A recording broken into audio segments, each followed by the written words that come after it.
I'm Julie Langenkamp-Minkle, and I'm here at TDWI's World Conference in Las Vegas, and I'm joined by Claudia Imhoff, who is the President of Intelligence Solutions and founder of the Boulder BI Brain Trust. Absolutely. Thank you so much for joining me.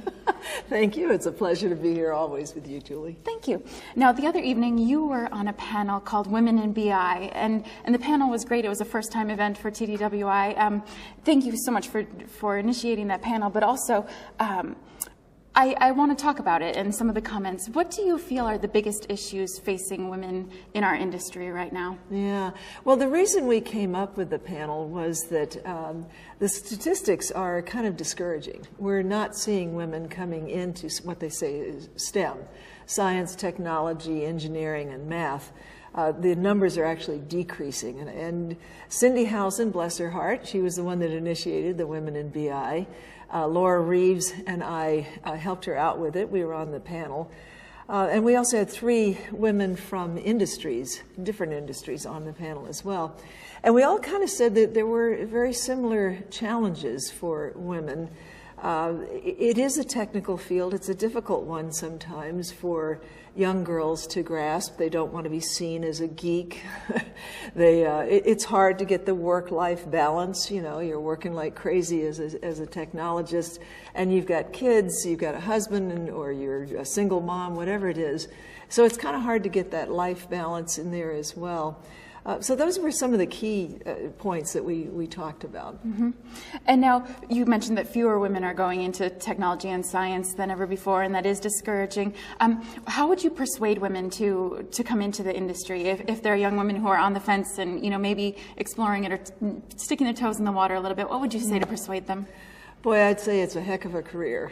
I've been doing this for a few decades, and it's been exciting. It is innovative. I can't think of any other area that I would rather be in. This is especially business intelligence. This was women in BI specifically. And business intelligence, very disruptive time right now, no doubt about it, but it's also one that is just rife with opportunity. I actually mentioned a few things in my talk about what women should do if they want to stay in technology, get in technology. And if you don't mind, I'll just cover the points. No, please, it saved me from my next question. Go ahead. All righty. What I said to the women that were there is I said every company is really a technology company. There isn't a company alive that isn't using technology. And so no matter what company you go into, you've got to figure out how do you leverage the technology to help that company. But I also said that you want to pick a company that's a mover. If you want to be in technology, there are some true or pure technology companies that quite honestly are kind of dinosaurs. They're not moving. You don't want to go to them. You want to go to a company that's really happening, the one that's a real mover. So that was my first piece of advice. The second one was all about skills. I got my break because I actually was offered a weekend class. And, a lot of people go, oh, weekend, I want it for my family. I had plans that weekend. I went ahead to the class, and it was life-changing. It was a class being given by some unknown guy by the name of Bill Inman, who happened to be he's known as the father of data warehousing.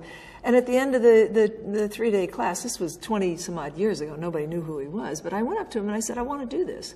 And I've never looked back. It was just earth-shaking. So keep your skills fresh. Take the opportunity. Go to classes. Go to anything that you can that your company offers. Unfortunately, my other piece of advice is, yes, you do need a college degree. Now, it doesn't have to be in technology. It helps if it is. Mine happens to not be in technology. But you do need a college degree.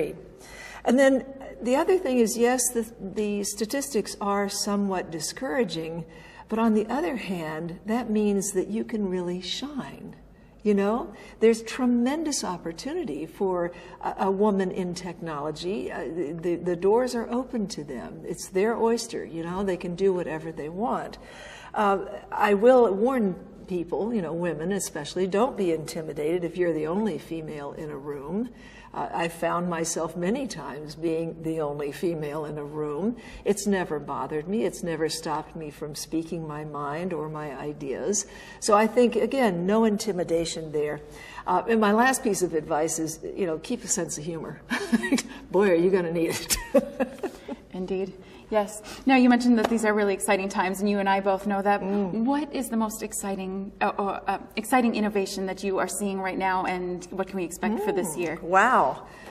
A single innovation? Well, okay, narrow it down. Okay.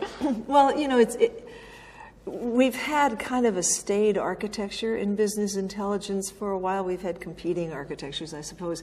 But right now, we are in a technological revolution. We really are. The databases are changing. The way we analyze data is changing. Companies are getting far more innovative and advanced in their analytics. They're really starting to use their data to do complex analytics, to understand what's happening in their business world. So we're starting to see those kind of directions. We've got analytic databases that we didn't even have 5 years ago. We've got analytic appliances. It's just an incredibly innovative, somewhat disruptive, but that always means there's an opportunity. But it's a good time. Excellent. Thank you so much for sharing today, and thank you for your advice to women in our industry. You bet. My pleasure. Thank you, Julie.